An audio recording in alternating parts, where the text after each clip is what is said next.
Professor Issei Sagi, SAN, chairman of the Presidential Advisory Committee Against Corruption, PACAC, in this interview with Temidayo Akinsuyi, speaks on the efforts of the federal government to tackle the COVID-19 pandemic and other related issues.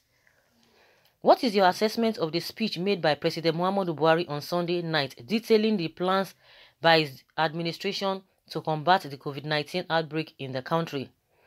He said it was a very comprehensive speech, even though it lasted for just 19 minutes.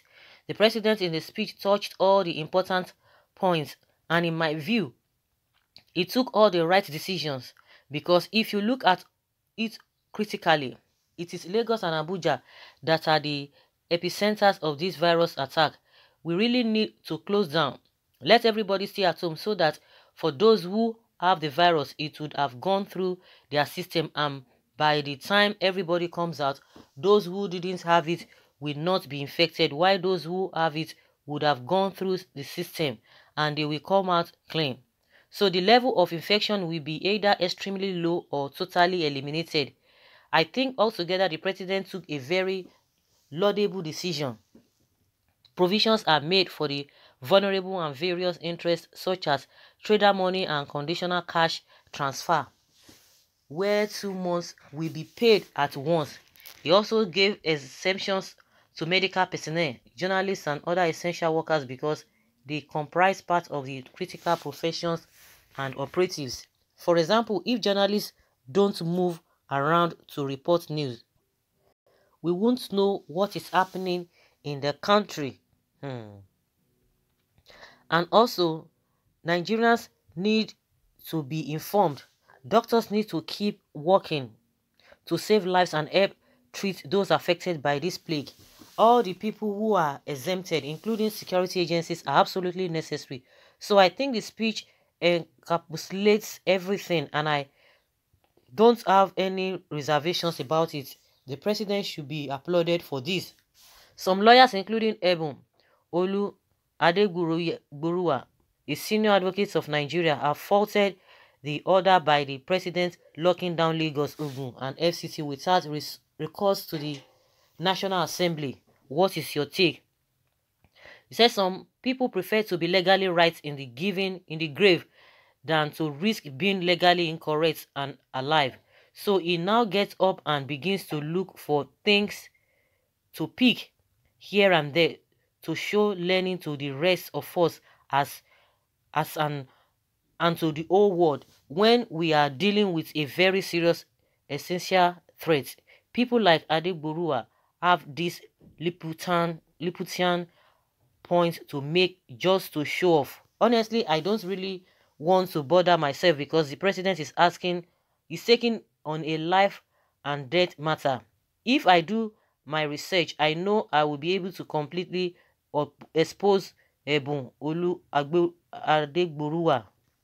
His points are totally incorrect because there is hardly any law, either in the constitution or at any other level, that does not have exemptions. Like somebody said, if the president is acting under the emergency powers, he needs to send it to the National Assembly. He doesn't need to do that.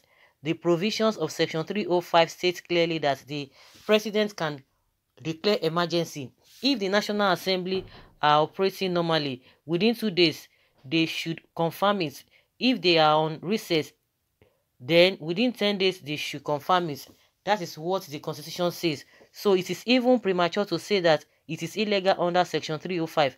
This anxiety to show off at the expense of the safety and security of the country is totally improper. If you say you are a senior advocate, I think you should be responsible. It has been reported that the House of Reps have taken delivery of exotic cars and even distributed some during this period that the nation is going through a hard time. What is your perspective on that? He said Nigerian politicians will never change. If it is true, then I am not surprised. I once granted an interview where I said on the issue of sharing money, luxury, wastage of resources and enjoyment of life, there is no difference between APC and PDP. They are always united when it comes to sharing money, collecting resources and pocketing money meant for the country. There is no difference between them. They are a very tight brotherhood. So I am not surprised for disappointed hearing that they are taking possession of cars during this period. I believe things will never change until there is a change of order in which prudence is imposed. It will never come voluntarily. It has to be imposed on them. What I envisage in future is that we are now going to have part-time parliamentarians who will only come and get allowance for few months that they come in a year, and the vehicles they are going to use will not be their own. There will be buses in the National Assembly which they will use if they are going on assignments. When they finish, they return the vehicles and go back home.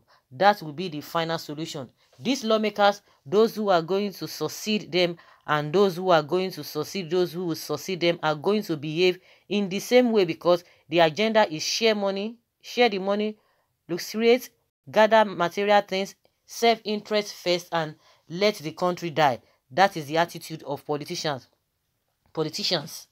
What lesson do you think we can learn from this COVID-19 pandemic? He said, I want to say this. This plague that we are experiencing is something that transcends not only international borders, but also transcends politics, gender, or religion. Yet, some people who cannot grow out of politics on any issue, who will not be a matured man, who will never get to the level of a rational person, is still playing politics with it and attacking the government over the measures it has taken instead of simply trying to contribute. To me, that is a pity, because in my view, this government has done very well. The way we have tackled the pandemic so far has been good. I agree that our health infrastructures are totally inadequate, but luckily, given the low level of infection we have so far, the resources we have has been able to take care of them. I believe we should be better prepared for the future. We should not stop after this plague has been defeated. We should build well on our resources and plan well for the future. Right now, in terms of worldview, everything we have now is inadequate, but it is manageable based on the level of infection that we have. Not only that, the institutions we have on the ground, the ones set up by the Lagos State government and the Nigerian Center for Disease Control, NCDC, has been excellent. The Director General, Dr. Chikwe Iyekwazu, nobody needs to tell you that he is a world-class scientist who knows what he's doing. We are lucky because this plague is being contained. Now that we are locked down in Lagos, I believe that in 2 weeks, we will have drastic change in our institutions. But I agree that after this has passed, we should not sit down and plan for the future, because something worse will come in future and we should not be taken by surprise. Of course, guys, you've heard what Professor Issei Sage, who is the chairman of the Presidential Advisory Committee Against Corruption, what he has said. But one thing about this thing, somebody said, I think there is a can that said the rate and the manner at which S-men were going, they are even more than coronavirus, because they keep people and without even anything, without even notice. Why is it that these people did not talk? They paid deaf ears to all of those things. Now every one of them, they have ceased fire, especially the S-men. We've not been hearing of them of late. This issue of S-men was all over the place. People were complaining on a daily basis. On a daily basis, it was a very, very bad situation. The president didn't say anything. Now the professor wants to make us feel, to believe that, oh, the president has the interest of the masses at heart. Even before he came out, was it not a tug of war? Before he could come out, they were telling us that he didn't need to come out. He had to. It was after 2 weeks he came out and began to say all of this. They are now praising him. That is by the wayside. And for the SAN, the ebon of a man, I think we should look at everything holistically. If there's anything you are going to do so fast, because you cannot sweep. Nobody is saying that the man does not have a point. We should not sweep everything under the carpet. Everything must go side by side. He has raised a point. They shouldn't say, oh, he does not have point, he does not have whatever, or he just want to show off.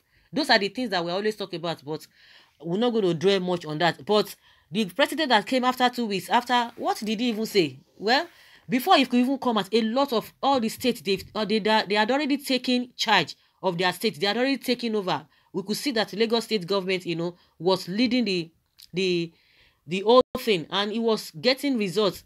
They really tried. If everybody had done the same thing the president did, because they told us that they didn't need to come out and be saying all of those things, that is why they are going to be deceiving themselves. But the issue is that because this thing is really affecting everybody, both low and mighty, and that's why all of them are bringing the issue, that coming as if they are really concerned. And again, they are talking about the decay in our health facilities and health infrastructure. The same president who is always going out, if not because of everywhere is being blocked or everywhere is being shut down. The same president, a whole president of a country, will always be going to another country for treatment. Is it not shameful to all of them? They will not say anything about it. They will want to try. They will still justify it because they don't have shame. They will still justify it. Now, what have they been doing? Because I always say it that if the president, if he cannot even do anything, if it is only the health sector that he will be able to, to be able to say, okay, I want to concentrate on health sector, it would have been a different thing. Judging from the fact that what he experienced, what he went through. No, he didn't do that. What did they do? Nothing. Now you can see even the chief of staff coming all the way from Abuja to Lagos. If Lagos had not done what they did, where would they have gone to? Where would everybody be going to? Even when the Italian man case happened, they had to transfer him to Lagos. Nothing was on ground in Ogun State. I don't know whether they have already put their house in order. So these people, they always play to the gallery, and they are old people. That is the painful part of this thing. They are not children that will think, oh, they are not mature, they don't have experience and all of that. When older people like this will be behaving in this manner, you just wonder the kind of generation that they are bringing up. Of course, now, since before the president could come out, when people were dragging him left, right, and center, none of them came out. They didn't say anything. Now they want to stand on the whatever he came to, the address he came to make, less than after 2 weeks, or even close to 3 weeks, he didn't say anything. We are just jokers in this country, and we expect to move forward. No, it doesn't work that way. It doesn't work that way. It doesn't really work that way. Like I said, the issue of Esme, was not a concern to the president. They behave as if nothing happened. They just believe that people were making us up. If not that this thing started from an international countries or maybe abroad, they would have said, oh, it is opposition that made up this virus. They would tell you that it is opposition, that 16 years of PDP, that they could not tackle this COVID coronavirus, that is why they are having problem. If not because it started outside Nigeria, they would have said, oh, it is PDP, it is whatever that brought this whole thing. And at the end of the day, just like he said, it's true. Now, you say APC and PDP, that means you guys are not excluding yourself. Then what is the change that you brought, you talked about, that you are going to change a lot of things? Because the way things were going during the time of PDP, you people say, no, that was not the right. So if you can testify that PDP and APC, they are always united when it comes to sharing of money, that means they are all the same. They are all the same. So there's no difference. There is no difference there. So this idea of coming out to be blaming them, the opposition, they should know that now they are all the same. So that is what we all know, that they are the same. So there's no difference between them. Someone says, big lie, with due respect, it's across the board. The present government is the worst. Our politicians are just birds of the same feathers, flock together until our constitution is reviewed such that our lawmakers are operating on part-time basis, that our resources will be evenly spent without cheating on any region in this country. Someone says, a big lesson for all, both the leaders and the led. I hope we can see the reason why good governance and development should be the priority of any responsible government. Africa is really lacking in these areas. The leaders will rather loot our commonwealth while the masses are left vulnerable. Something must be done about this. Ogasage, tell your people to govern responsibly and responsibly. Prosperity beckons on them. Big lesson for lawmakers. Begin to learn to do the right thing. Like I said, what about the president that has been going abroad? He saw all of those things there, And I'm sure he goes to their private hospital, because you cannot go to their NHS, their government hospital, you know. But they saw all those things, but they will not come and replicate it. Is that not wickedness? And you're telling me the person knows the best for the country, you know? All those who are hailing him. We could not continue. So guys, let us hear your opinion. Leave your comment below and let's have your take.